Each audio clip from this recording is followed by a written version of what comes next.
Good afternoon friends. Prabha study classes में आप सभी का स्वागत है। तो जैसे कि आप सब जानते हैं कि हिंदी साहित्य के हमारे जो प्रीवियस ईयर के क्वेश्चंस हम डिस्कस कर रहे हैं, जो विभिन्न प्रकार के जो कॉम्पिटिटिव एग्ज़ाम्स हैं जैसे कि NVS, KVS, PGT, TGT, DSSS, जो प्रमुख और महत्वपूर्ण प्रश्नोत्तर हम डिस्कस कर रहे हैं, उसका अब तक जो है हम 4 क्लास कंप्लीट कर चुके हैं और 400 महत्वपूर्ण हिंदी साहित्य के जो प्रीवियस ईयर क्वेश्चंस हैं हम डिस्कस कर चुके हैं।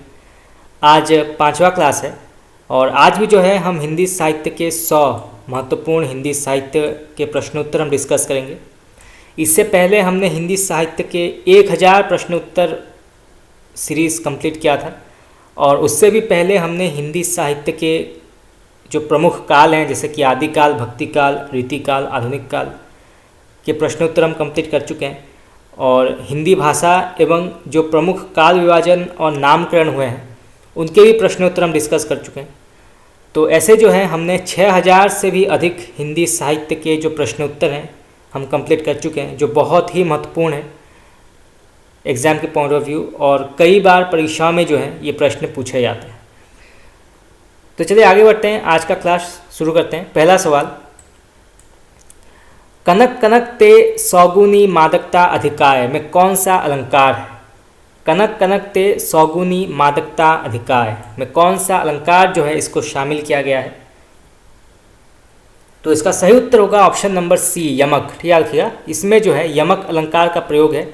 जहाँ पे एक शब्द 2 बार प्रयोग में लाया जाता है वहाँ पे यमक अलंकार का प्रयोग होता है, जैसे कि कनक कनक। इसकी वजह से जो है इसको अलंकार रखा गया है, यमक अलंकार के अंतर्गत इसको रखा गया है। नेक्स्ट क्वेश्चन,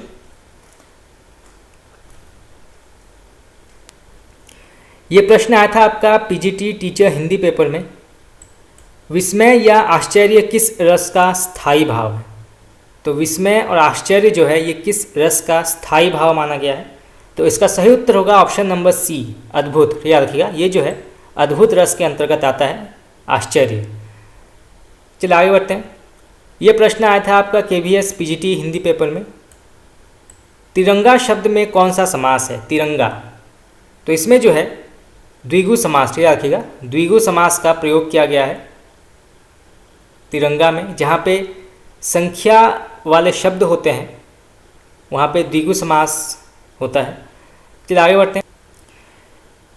ये प्रश्न आया था आपका KVS PGT में हिंदी पेपर में। प्रश्न पूछा गया है, वो सममात्रिक छंद जिसके प्रत्येक चरण में 24 मात्राएं हों तथा प्रत्येक चरण में 11वीं और 13वीं मात्रा पर यति होती हो, कौन सा छंद कहा जाएगा?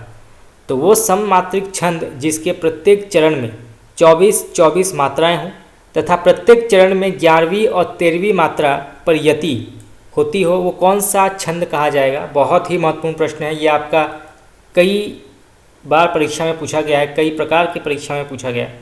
तो इसका सही उत्तर होगा ऑप्शन नंबर ए, रोला। याद रखिएगा, रोला जो है इसका सही उत्तर है। नेक्स्ट क्वेश्चन,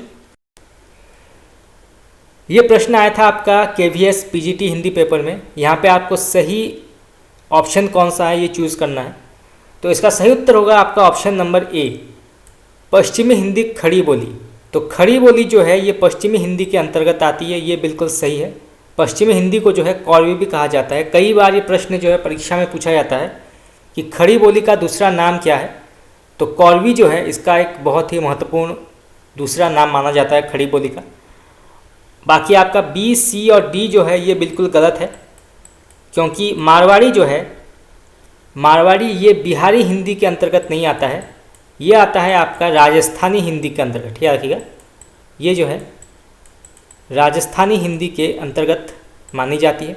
इसके अलावा जो गढ़वाली है ये पूर्वी हिंदी के अंतर्गत नहीं आती है, ये आती है पहाड़ी हिंदी के अंतर्गत। याद रखिएगा, ये जो है पहाड़ी हिंदी के अंतर्गत आती है। गढ़वाली, कुमाऊनी ये जो है पहाड़ी हिंदी के अंतर्गत आती है। और बघेली जो है ये पहाड़ी हिंदी के अंतर्गत नहीं आती, ये आती है पूर्वी हिंदी के अंतर्गत। याद रखिएगा, ये जो है पूर्वी हिंदी के अंतर्गत आती है। बघेली, अवधी और छत्तीसगढ़ी जो है ये 3 प्रमुख बोलियां पूर्वी हिंदी के अंतर्गत आती है। तो खड़ी बोली जो है ये पश्चिमी हिंदी के अंतर्गत आती है मारवाड़ी जो है ये राजस्थानी हिंदी के अंतर्गत आती है, गढ़वाली जो है ये पहाड़ी हिंदी के अंतर्गत आती है, और बघेली जो है ये पूर्वी हिंदी के अंतर्गत मानी जाती है। तो यहाँ से जो है कई बार प्रश्न पूछा जाता है, KVS, NVS, नेट, विभिन्न प्रकार के परीक्षाओं में ये प्रश्न पूछे गए। चलिए आगे बढ़ते हैं। ये प्रश्न आया था आपका KVS PGT हिंदी पेपर में, इनमें से बिहारी हिंदी का रूप कौन सा नहीं है। तो इनमें से जो है बिहारी हिंदी का रूप कौन सा नहीं माना गया है, तो इसका सही उत्तर होगा ऑप्शन नंबर बी, अवधी। ठीक है, रखिएगा, अवधी जो है ये बिहारी हिंदी के अंतर्गत नहीं माना जाता, ये आता है आपका पूर्वी हिंदी के अंतर्गत। ठीक है, रखिएगा, पूर्वी हिंदी के अंतर्गत माना गया है अवधी को। बाकी आपका भोजपुरी, मगही और मैथिली, मगधी और मैथिली, ये तीन जो हैं ये प्रमुख बिहारी हिंदी के अंतर्गत बोली जाने वाली बोली है। चलिए आगे बढ़ते हैं। ये प्रश्न आया था आपका KVS PGT हिंदी पेपर में, देवनागरी लिपि की सबसे बड़ी विशेषता क्या है। कई बार ये प्रश्न पूछा गया है, बहुत से परीक्षा में पूछा गया है कि देवनागरी लिपि की सबसे बड़ी विशेषता क्या मानी गई है। तो इसका सही उत्तर होगा ऑप्शन नंबर डी, सर्वाधिक वैज्ञानिक लिपि होना, एक ध्वनि के लिए एक संकेत होना। तो ये जो है प्रमुख विशेषता है देवनागरी लिपि की। देवनागरी लिपि की खास बात यह है कि प्रत्येक ध्वनि का अपना एक संकेत होता है, प्रत्येक शब्द का अपना एक अर्थ होता है। तो देवनागरी लिपि जो है इसके सर्वाधिक वैज्ञानिक लिपि मानी जाती है और एक ध्वनि का एक संकेत होता है। तो आपका डी ऑप्शन जो है बिल्कुल यहाँ पे सही हो जाएगा। चलिए आगे बढ़ते हैं। ये प्रश्न आया था आपका KVS PGT में, मेवाती किस उपभाषा वर्ग की बोली है। तो मेवाती जो है ये किस उपभाषा वर्ग की बोली मानी गई है, ये भी कई बार परीक्षा में पूछे गए हैं। तो इसका सही उत्तर होगा option number B, Rajasthani Hindi. ठीक है, रखिएगा, मेवाती जो है ये राजस्थानी हिंदी के अंतर्गत बोली जाती है। चलिए आगे बढ़ते हैं। ये प्रश्न आया था आपका KVS PGT में, पश्चिमी हिंदी के अंतर्गत कौन सी भाषा नहीं है। तो पश्चिमी हिंदी के अंतर्गत जो है कौन सी भाषा नहीं मानी जाती। तो इसका सही उत्तर होगा ऑप्शन नंबर ए, बघेली जो है ये पूर्वी हिंदी के अंतर्गत बोली जाती है। अवधी, बघेली और छत्तीसगढ़ी, ये तीन भाषाएं जो है पूर्वी हिंदी के अंतर्गत आती है। बाकी आपका ब्रज भाषा, कन्नौजी और खड़ी बोली, ये तीन जो है प्रमुख पश्चिमी हिंदी के अंतर्गत बोली जाने वाली भाषाएं हैं। चलिए आगे बढ़ते हैं। आल्पिन और गमला किस विदेशी भाषा के शब्द हैं। तो आल्पिन और गमला जो है ये किस विदेशी भाषा के शब्द माने गए हैं। तो इसका सही उत्तर होगा ऑप्शन नंबर बी, पुर्तगाली। ठीक है, रखिएगा, ये जो है पुर्तगाली के अंतर्गत बोली जाती है आल्पिन और गमला। ये प्रश्न आया था आपका KVS PGT में, हिंदी में तालव्य स किस ध्वनि के अंतर्गत आता है। तो हिंदी में जो है तालव्य स जो है किस ध्वनि के अंतर्गत आता है। तो इसका सही उत्तर होगा ऑप्शन नंबर बी, तालव्य। ठीक है, रखिएगा, तालव्य। Next question. ये प्रश्न आया था आपका DSSB PGT teacher Hindi paper में पूछा गया है कि कर्म कारक के लिए प्रयुक्त होने वाला चिन्ह कौन सा है। तो कर्म कारक के लिए प्रयुक्त होने वाला चिन्ह कौन सा है। तो इसका सही उत्तर होगा ऑप्शन नंबर डी, को। ठीक है, रखिएगा, को जो है जहाँ पे होता है वहाँ पे कर्म कारक माना जाता है। तो आपका डी ऑप्शन यहाँ पे सही हो जाएगा। चलिए आगे बढ़ते हैं। ये प्रश्न आया था आपका KVS PGT हिंदी पेपर में, राष्ट्र की भाववाचक संज्ञा क्या है। तो राष्ट्र शब्द की जो है भाववाचक संज्ञा क्या है। तो इसका सही उत्तर होगा ऑप्शन नंबर डी, राष्ट्रीयता। ठीक है, रखिएगा, राष्ट्रीयता जो है ये राष्ट्र की भाववाचक संज्ञा मानी गई है। ये प्रश्न आया था आपका KVS PGT में, उत्साह शब्द का विशेषण क्या है। उत्साह शब्द का विशेषण क्या माना गया है। तो उसका सही उत्तर होगा ऑप्शन नंबर बी, उत्साहित। ठीक है, रखिएगा, उत्साहित जो है ये उत्साह का सही विशेषण है। चलिए आगे बढ़ते हैं। ये प्रश्न आया था आपका KVS PGT हिंदी पेपर में, रचना के आधार पर वाक्य के कितने भेद हैं। बहुत ही महत्वपूर्ण प्रश्न है। तो रचना के आधार पर जो है वाक्य के कितने भेद हैं। तो इसका सही उत्तर होगा ऑप्शन नंबर डी, 4। ठीक है, रखिएगा, रचना के आधार पर वाक्य के 4 भेद हैं। चलिए आगे बढ़ते हैं। ये प्रश्न आया था आपका NVS PGT teacher Hindi paper में, अभिज्ञ शब्द का विलोम क्या है। अभिज्ञ तो इसका सही उत्तर होगा ऑप्शन नंबर सी, अनभिज्ञ। याद रखिएगा, अनभिज्ञ।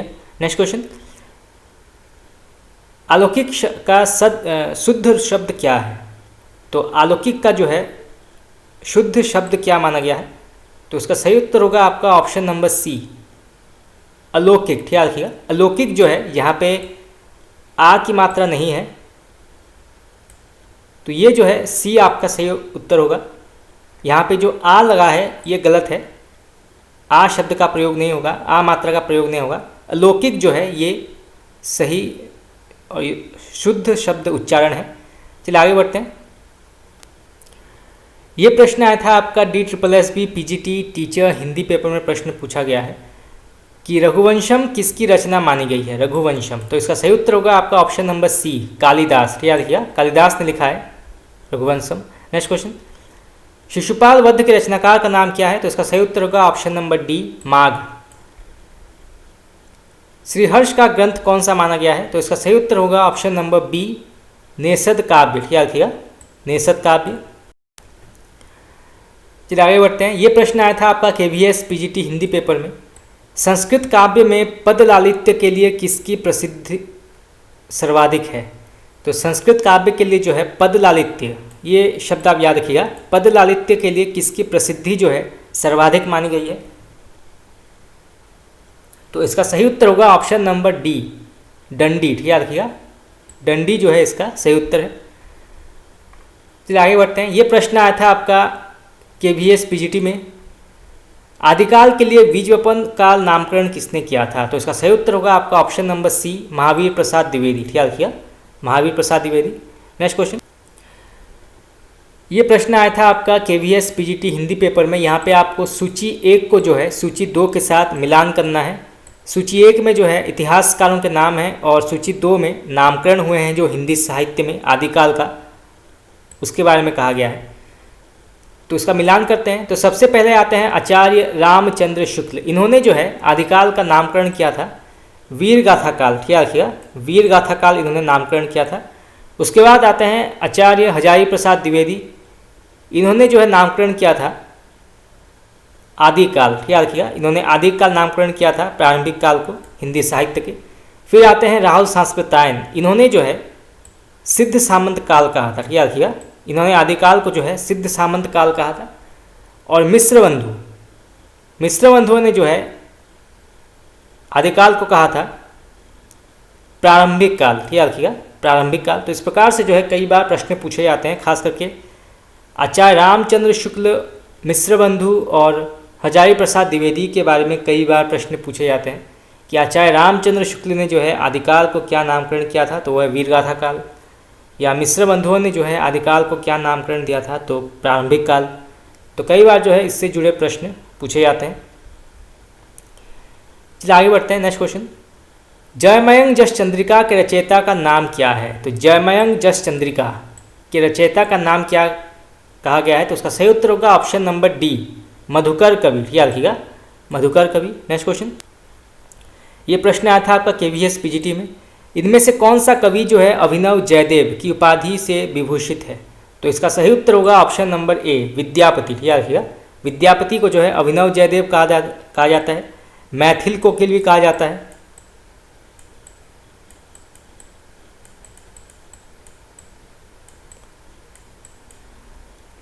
चलिए आगे बढ़ते हैं। ये प्रश्न आया था आपका KVS PGT में, यहाँ पे आपको मिलान करना है सूची 1 का सूची 2 से। तो यहाँ पे जो है सूची 1 में कवियों के नाम हैं और सूची 2 में जो है ग्रंथों के नाम हैं। तो सबसे पहले आते हैं विसलदेव रासो। तो विसलदेव रासो के रचयिता कौन है? तो इसका सही उत्तर होगा ऑप्शन नंबर 2, नरपति नालहर। याद रखिएगा, नरपति नालहर जो है इन्होंने विसलदेव रासो की रचना की है। उसके बाद आता है पृथ्वीराज रासो, इसके रचनाकार हैं चंद्रवरदाई। याद रखिएगा, चंद्रवरदाई। उसके बाद आते हैं परमाल रासो, जिसके लेखक हैं जगनिक। याद रखिएगा, जगनिक। और फिर आते हैं खुमान रासो, जिसके लेखक हैं दलपति विजय। तो आपका जो बी ऑप्शन है यहाँ पे बिल्कुल सही हो जाएगा। चलिए आगे बढ़ते हैं। ये प्रश्न आया था आपका KVS PGT में हिंदी पेपर, भविष्यत कहा के रचनाकार कौन है? भविष्यत कहा कई बार परीक्षा में पूछे गए हैं, KVS, NBS, नेट। तो भविष्यत कहा के रचनाकार का नाम क्या है? तो उसका सही उत्तर होगा ऑप्शन नंबर सी, धनपाल। याद रखिएगा, धनपाल जो है इन्होंने भविष्यत कहा लिखा है। नेक्स्ट क्वेश्चन, ये प्रश्न आया था आपका NBS PGT में, निम्नलिखित में से कौन वीरगाथा काल की रचना नहीं है? तो इनमें से जो है कौन सी रचना जो है वीरगाथा काल या आदिकाल की रचना नहीं मानी जाती? तो इसका सही उत्तर होगा आपका ऑप्शन नंबर डी, भक्तमाल जो है ये आदिकाल में नहीं लिखा गया है, तो ये बिल्कुल गलत है। बाकी आपका संदेश रासक, जयमयंक जस चंद्रिका और आल्हा खंड, ये तीन जो है प्रमुख वीरगाथा काल के रचनाएं माने गए हैं। चलिए आगे बढ़ते हैं। ये प्रश्न आया था आपका KVS PGT हिंदी पेपर में, इसमें भी जो है आपको मिलान करना है सूची 1 को सूची 2 से। सूची 1 में जो है आचार्यों के नाम है और सूची 2 में, सूची 1 में जो है मतों के या वाद के नाम है और सूची 2 में आचार्यों के नाम है। तो सर्वप्रथम आता है शुद्धाद्वैतवाद। तो शुद्धाद्वैतवाद के प्रवर्तक कौन माने गए हैं?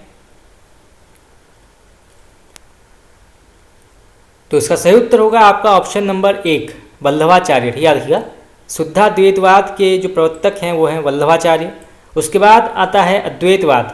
अद्वैतवाद के प्रवर्तक कौन है? तो इसका सही उत्तर होगा ऑप्शन नंबर 2, शंकराचार्य। याद रखिएगा, शंकराचार्य। उसके बाद आता है विशिष्टाद्वैतवाद। तो विशिष्टाद्वैतवाद के प्रवर्तक कौन माने गए हैं? तो उसका सही उत्तर होगा ऑप्शन नंबर 3, रामानुजाचार्य। याद रखिएगा, रामानुजाचार्य। और उसके बाद आता है द्वैतवाद। तो द्वैतवाद के प्रवर्तक कौन माने गए हैं? ये कई बार परीक्षा में पूछा गया है। तो इसका सही उत्तर होगा ऑप्शन नंबर 4, मध्वाचार्य। याद रखिएगा, मध्वाचार्य। तो शुद्धाद्वैतवाद के प्रवर्तक हैं वल्लभाचार्य, अद्वैतवाद के प्रवर्तक हैं शंकराचार्य, विशिष्टाद्वैतवाद के प्रवर्तक हैं रामानुजाचार्य और द्वैतवाद के प्रवर्तक माने गए हैं मध्वाचार्य। तो आपके जो सही उत्तर है वो है ऑप्शन नंबर सी, ये बिल्कुल सही है आपका। चलिए आगे बढ़ते हैं। ये प्रश्न आया था आपका DSSSB PGT में, प्रेमाख्यान काव्य परंपरा या सूफी कवियों का मुख्य दर्शन क्या था?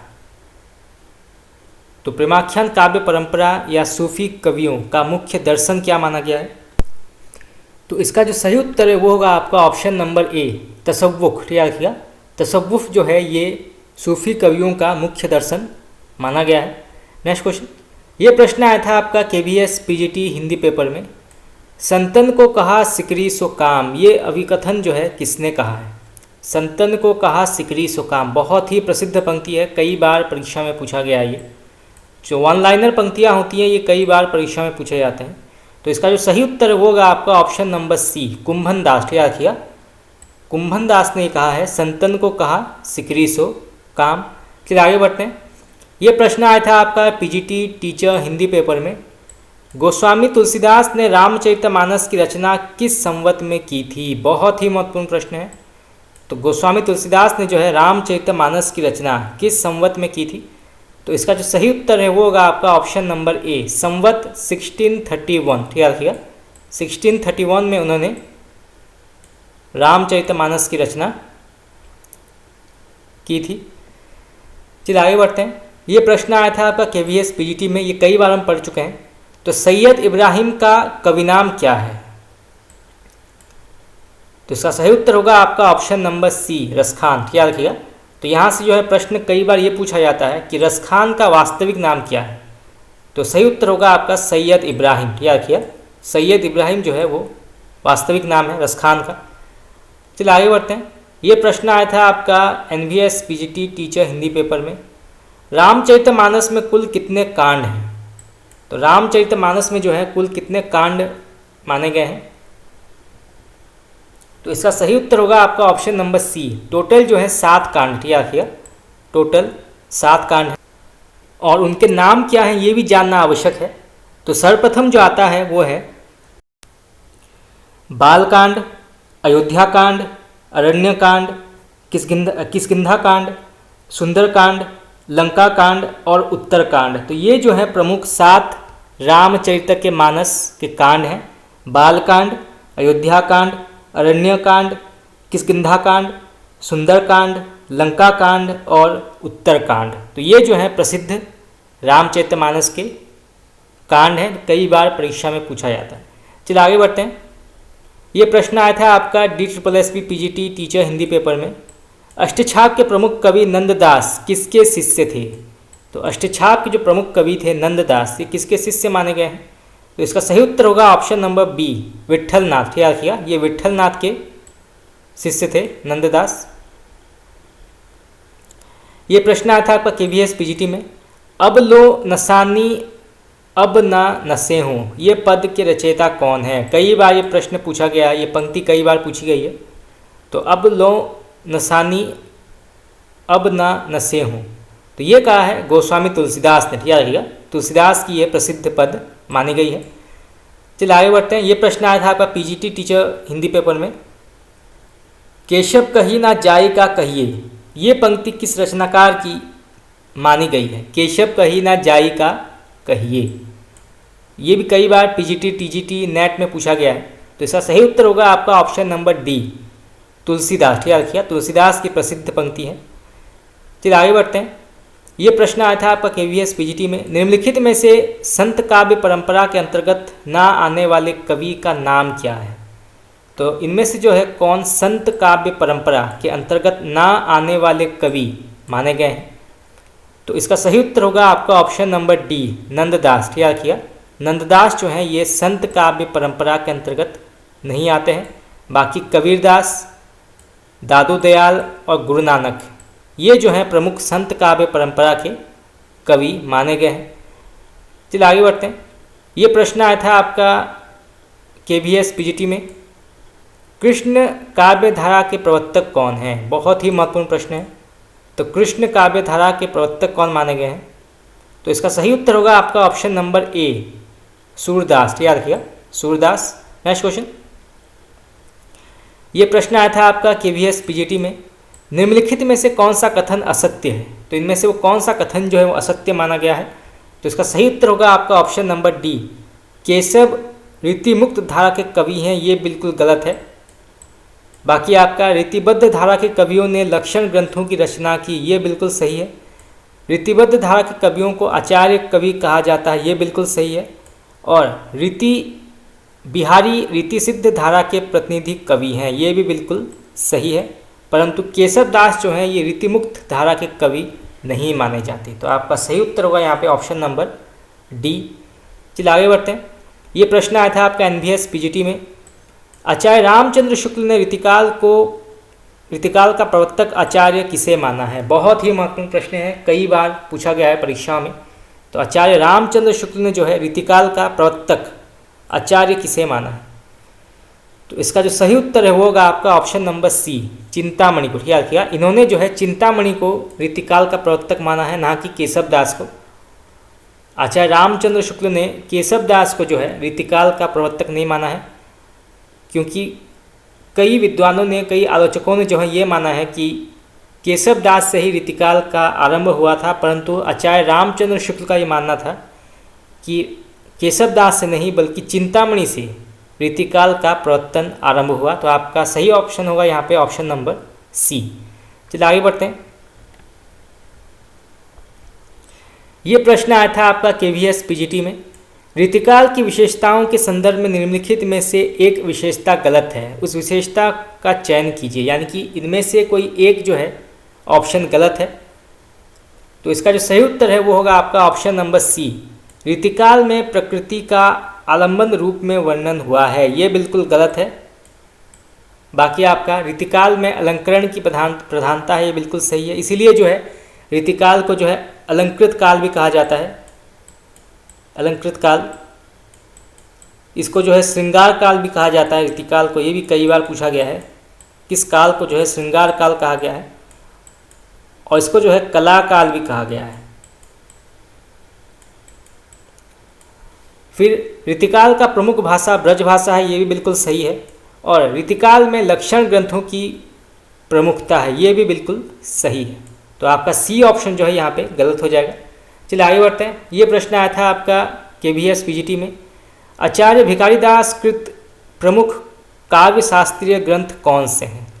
तो आचार्य भिखारीदास कृत प्रमुख काव्य शास्त्रीय ग्रंथ कौन से माने गए हैं? तो इसका सही उत्तर होगा आपका ऑप्शन नंबर बी, काव्य निर्णय। याद रखिएगा, काव्य निर्णय। नेक्स्ट क्वेश्चन, लोग हैं लागी कवित बनावत, मोही तो मेरे कवित बनावत। बहुत ही प्रसिद्ध पंक्ति है, कई बार परीक्षा में पूछा गया है, केवीएस में पूछा गया है, नेट में पूछा गया है, DSSB में पूछा गया है। तो ये पंक्ति जो है किसने लिखा है? तो इसका सही उत्तर होगा आपका ऑप्शन नंबर सी, घनानंद। याद रखिएगा, घनानंद ने लिखा है। आचार्य रामचंद्र शुक्ल ने घनानंद को साक्षात रसमूर्ति कहा है, ये भी कई बार पूछा गया है। साक्षात रसमूर्ति उन्हें कहा गया है घनानंद को। और घनानंद जो है रीतिकाल के रीतिमुक्त कवि हैं। एक तरह से देखा जाए तो रीतिकाल में रीतिमुक्त धारा के प्रवर्तक माने गए हैं घनानंद। तो आपका सही उत्तर हुआ यहाँ पे ऑप्शन नंबर सी। चलिए आगे बढ़ते हैं। ये प्रश्न आया था आपका केवीएस पीजीटी में, कवित रत्नाकर के रचनाकार कौन है? कवित रत्नाकर।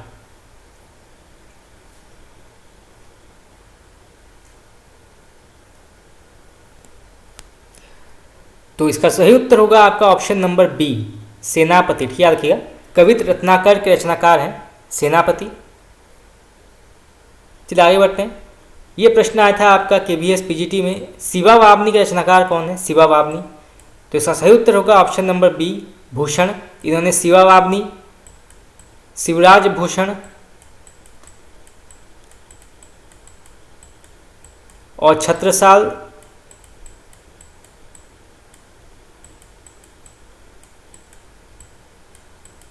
शतक, ये 3 प्रमुख रचनाएं लिखी हैं। और रीतिकाल के जो है वीर रस के कवि माने गए हैं भूषण। तो शिवा वावनी के रचनाकार हैं भूषण कवि। चलिए आगे बढ़ते हैं। ये प्रश्न आया था आपका NVS PGT teacher Hindi paper में, कोलकाता में स्थापित फोर्ट विलियम कॉलेज के संस्थापक कौन थे? तो फोर्ट विलियम कॉलेज के संस्थापक कौन माने गए हैं जो कलकत्ता में स्थापित है? तो इसका जो सही उत्तर है वो होगा आपका ऑप्शन नंबर ए, जॉन गिलक्राइस्ट। याद रखिएगा, जॉन गिलक्राइस्ट जो हैं ये कलकत्ता में स्थापित फोर्ट विलियम कॉलेज के संस्थापक हैं। चलिए आगे बढ़ते हैं। ये प्रश्न आया था आपका एनवीएस पीजीटी में, निम्नांकित में से किस पत्रिका के संपादक जो हैं भारतेंदु हरिश्चंद्र माने गए हैं? तो इनमें से जो है किस पत्रिका के संपादक भारतेंदु हरिश्चंद्र माने गए हैं? तो इसका सही उत्तर होगा आपका ऑप्शन नंबर बी, कवि वचन सुधा। याद रखिएगा, कवि वचन सुधा जो है इसके संपादक माने गए हैं भारतेंदु हरिश्चंद्र। ये प्रश्न आया था आपका DSSB पीजीटी में, इनमें से जो है कौन सा काव्य ग्रंथ नहीं माना गया है? तो इनमें से जो है कौन सा एक काव्य ग्रंथ नहीं माना गया है? तो इसका सही उत्तर होगा आपका ऑप्शन नंबर सी, रसज्ञ रंजन। याद रखिएगा, रसज्ञ रंजन जो है ये काव्य ग्रंथ नहीं है और इसके लेखक का नाम है महावीर प्रसाद द्विवेदी। ठीक याद रखिएगा, महावीर प्रसाद द्विवेदी ने लिखा है रसज्ञ रंजन।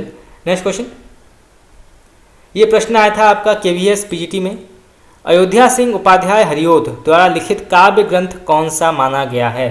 हरिओद जो है उपनाम है अयोध्या सिंह उपाध्याय का। कई बार ये प्रश्न पूछा गया है कि हरिओद का वास्तविक नाम क्या है? तो सही उत्तर होगा अयोध्या सिंह उपाध्याय।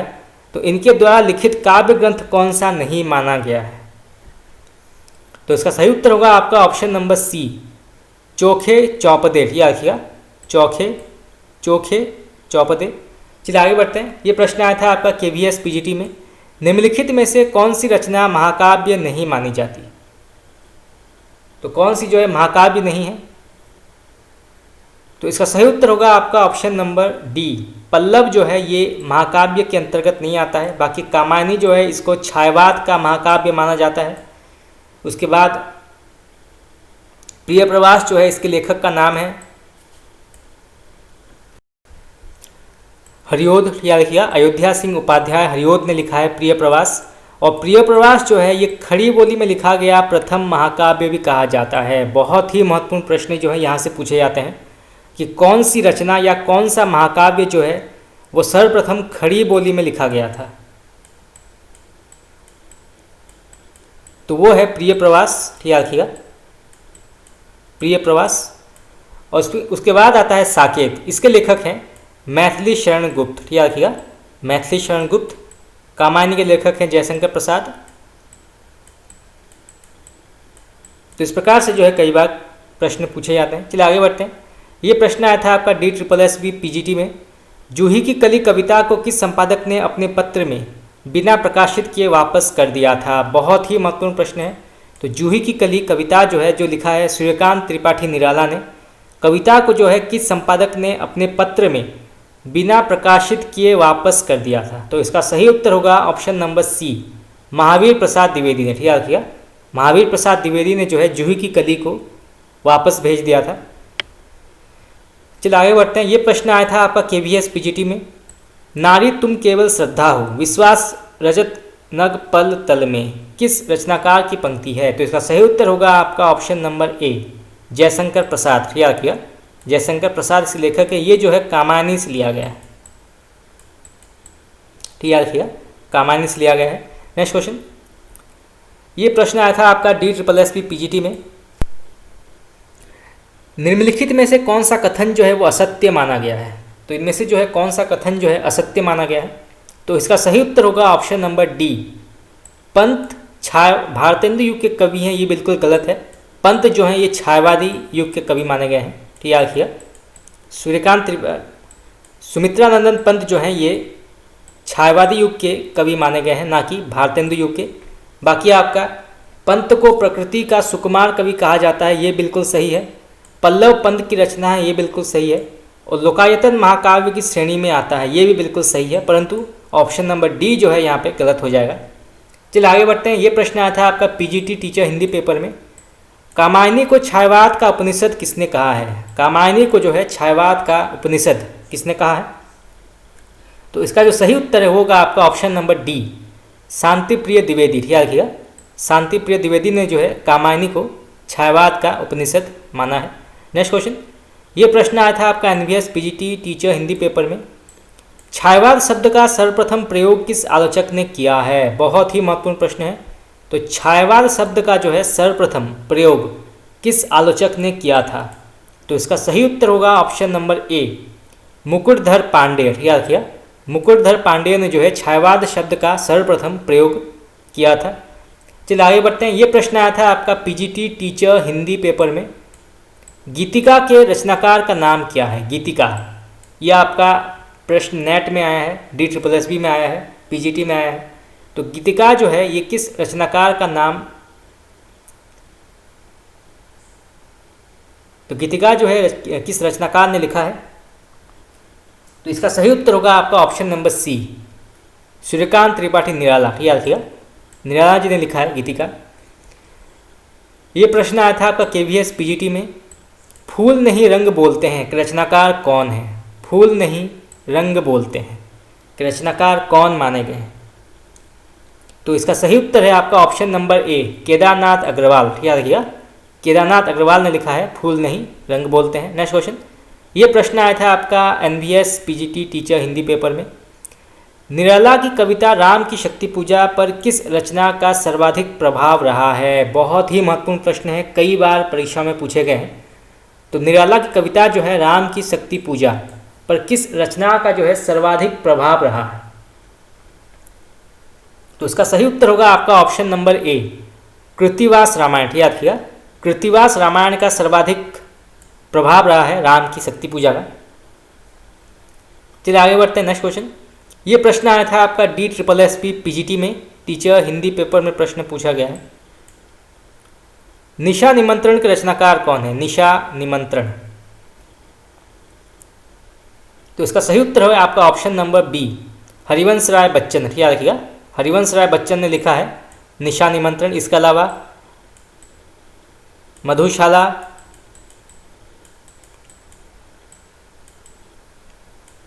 मधुबाला और मधु कलश, ये भी जो है ये लिखा है हरिवंश राय बच्चन ने। कई बार प्रश्न पूछा जाता है।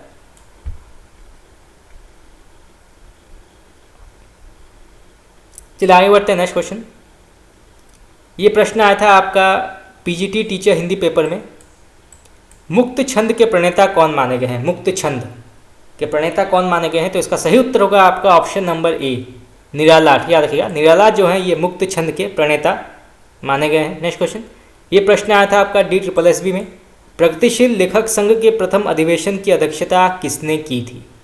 तो प्रगतिशील लेखक संघ के प्रथम अधिवेशन की अध्यक्षता जो है ये किस लेखक ने की थी?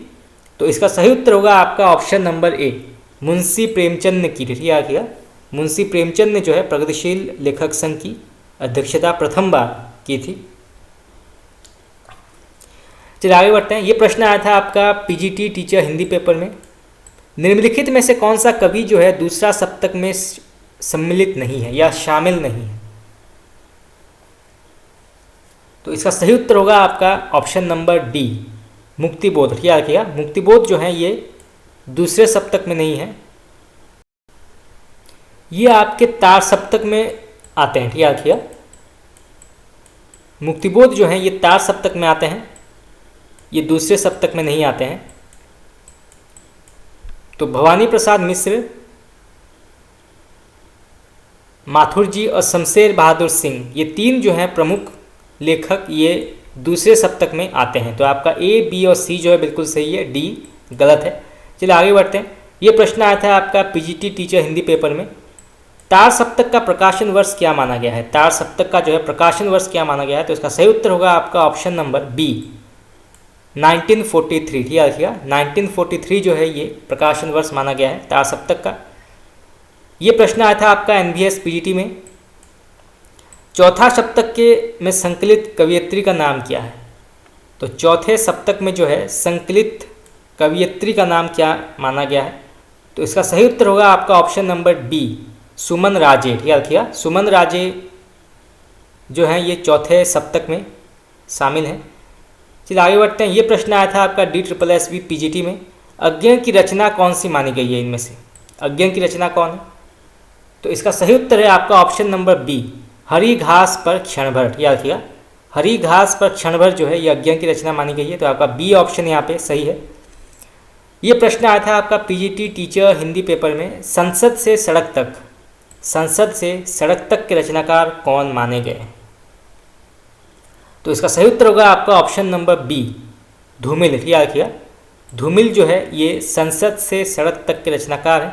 और धूमिल का वास्तविक नाम क्या है? ये कई बार प्रश्न पूछा जाता है कि धूमिल का जो है वास्तविक नाम क्या माना गया है? तो इसका सही उत्तर है सुदामा पांडेय। याद किया, सुदामा पांडेय जो है ये धूमिल का वास्तविक नाम है, सुदामा पांडेय धूमिल। चलिए आगे बढ़ते हैं। ये प्रश्न आया था आपका केवीएस पीजीटी में। धूमिल को किस काव्य कृति पर साहित्य अकादमी पुरस्कार मिला था? बहुत ही महत्वपूर्ण प्रश्न है। तो धूमिल को जो है किस काव्य कृति की वजह से साहित्य अकादमी पुरस्कार प्राप्त हुआ था? तो इसका सही उत्तर होगा आपका ऑप्शन नंबर ए, कल सुनाना मुझे। याद किया, कल सुनाना मुझे के लिए धूमिल को साहित्य अकादमी पुरस्कार प्राप्त हुआ था। Next question. ये प्रश्न आया था आपका केवीएस पीजीटी में।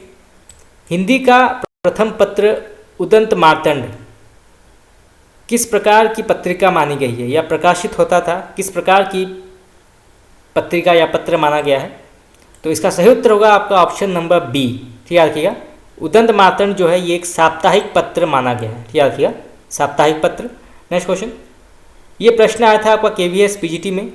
नासिकेतोपाख्यान के लेखक कौन है? तो सही उत्तर होगा आपका ऑप्शन नंबर डी, सदल मिश्र। याद किया, सदल मिश्र। Next question.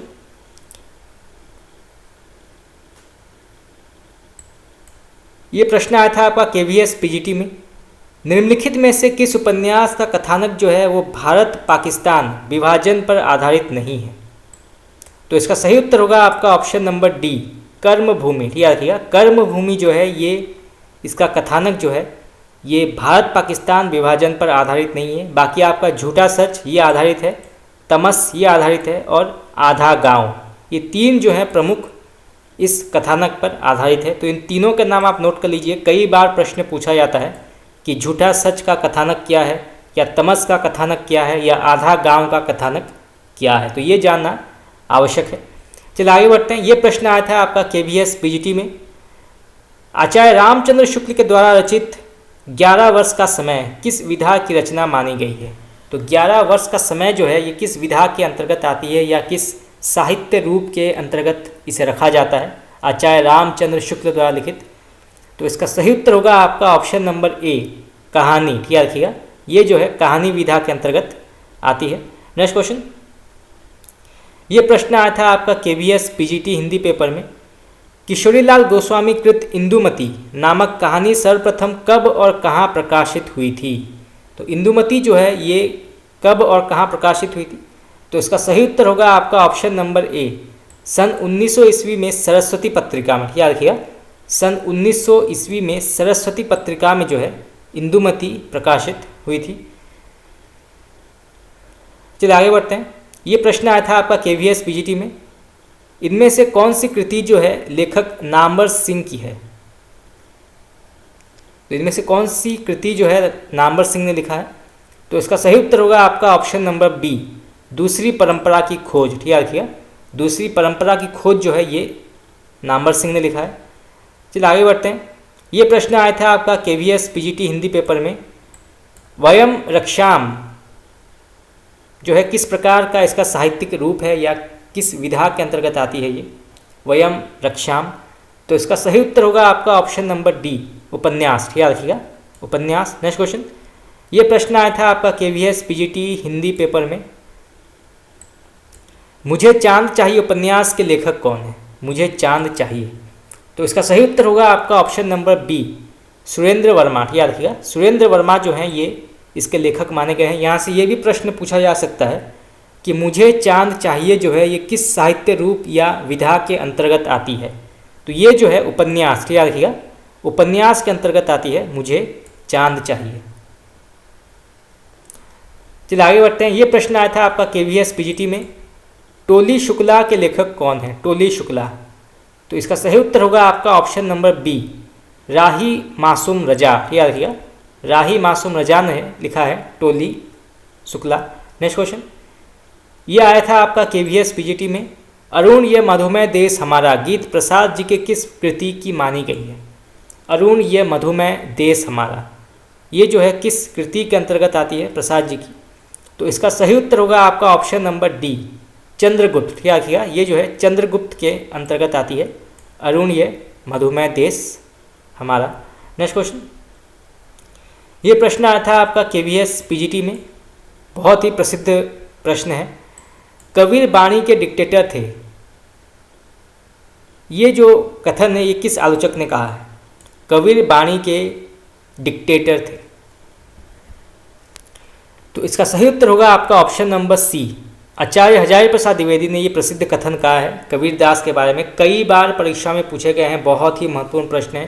KVS, NVS, DSSB, net, विभिन्न प्रकार के जो कॉम्पिटिटिव एग्जाम्स हैं उसमें ये प्रश्न पूछा गया है। कबीर बाणी के डिक्टेटर थे, ये किसने कहा है? तो ये कहा है आचार्य हजारी प्रसाद द्विवेदी ने।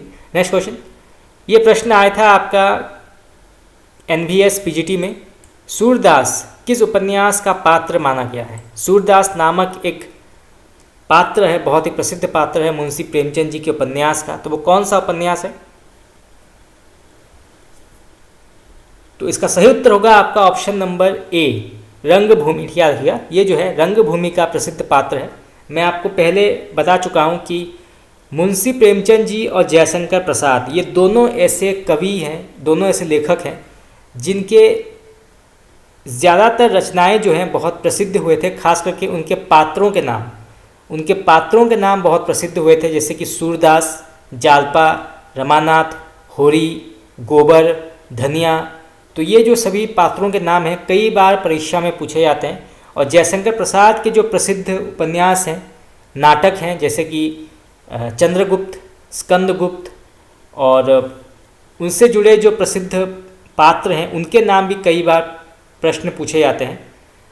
तो प्रेमचंद और प्रसाद, इनके पात्रों के बारे में जानना बहुत आवश्यक है। तो यहाँ पे जैसे पूछा गया है कि सूरदास किस उपन्यास का पात्र है, तो इसका सही उत्तर होगा रंगभूमि। कई बार ये प्रश्न पूछा जाता है कि सकरात जो है ये किस नाटक का पात्र है, तो वो है ध्रुवस्वामिनी जो जयशंकर प्रसाद ने लिखा है। तो कई बार जो है प्रश्न पूछा जाता है। चलिए आगे बढ़ते हैं। ये प्रश्न आया था आपका केवीएस पीजीटी में। राम वृक्ष वेनीपुरी द्वारा लिखित गेहूं बनाम गुलाब में गुलाब किसका प्रतीक माना गया है? बहुत ही महत्वपूर्ण प्रश्न है। तो राम वृक्ष वेनीपुरी द्वारा लिखित गेहूं बनाम गुलाब जो है, इसमें गुलाब किसका प्रतीक है? तो इसका सही उत्तर होगा ऑप्शन नंबर बी, पूंजीवाद। याद रखिएगा, ये जो है पूंजीवाद के अंतर्गत आता है। ये प्रश्न आया था आपका केवीएस पीजीटी में। इनमें से कौन जो है कथाकार नहीं है? तो इसका सही उत्तर होगा आपका option number C, Nirmala Jain. याद रखिएगा, निर्मला जैन जो है ये कथाकार नहीं है। चलिए आगे बढ़ते हैं। ये प्रश्न आया था आपका DSSB पीजीटी में। हानुस नाटक के रचनाकार कौन है? हानुस, ये कई बार प्रश्न पूछा गया है, नेट में पूछा गया है। तो इसका सही उत्तर होगा आपका option number C, Bhisham Sahni. याद रखिएगा, भीष्म साहनी जो है ये हानुस के रचनाकार हैं। यहाँ से ये भी प्रश्न पूछा जा सकता है कि हानुस जो है ये किस साहित्य विधा के अंतर्गत आती है, या ये किस साहित्य रूप के अंतर्गत आती है? तो इसका सही उत्तर होगा नाटक। याद रखिएगा, हानुस जो है ये नाटक के अंतर्गत आती है। ये प्रश्न आया था आपका पीजीटी टीचर हिंदी पेपर में। त्रिवेणी में किन 3 महान कवियों की समीक्षा प्रस्तुत की गई है? तो त्रिवेणी जो है इसमें किन 3 महान कवियों की समीक्षा प्रस्तुत की गई है? तो इसका सही उत्तर होगा आपका ऑप्शन नंबर बी, जायसी, सूर और तुलसी। इन तीनों को मिलाकर जो है त्रिवेणी प्रस्तुत किया गया है। तो यहाँ से जो है बहुत ही प्रसिद्ध और महत्वपूर्ण प्रश्न यहाँ से कई बार पूछे गए हैं।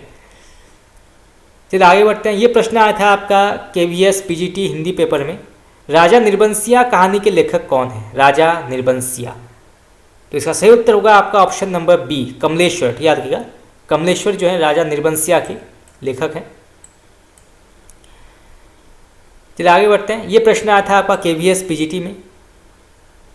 निठल्ले की डायरी नामक हास्य व्यंग निबंध संग्रह के लेखक कौन हैं? बहुत ही महत्वपूर्ण प्रश्न है। तो निठल्ले की डायरी नामक हास्य व्यंग निबंध संग्रह के लेखक कौन है? तो इसका सही उत्तर होगा आपका option number D, Harishankar Parsai. याद रखिएगा, हरिशंकर परसाई ने लिखा है निठल्ले की डायरी। हरिशंकर परसाई ने जो है ज़्यादातर हास्य व्यंग प्रधान रचनाएं लिखी हैं, जैसे कि निठल्ले की डायरी, इंस्पेक्टर मातादेन चांद पर, और भी बहुत सारे जो हास्य व्यंग प्रधान रचनाएं हैं वो हरिशंकर परसाई ने लिखा है। तो यहाँ से देखिए ये भी प्रश्न पूछा जा सकता है कि निठल्ले की डायरी जो है ये किस साहित्य रूप या विधा के अंतर्गत आती है?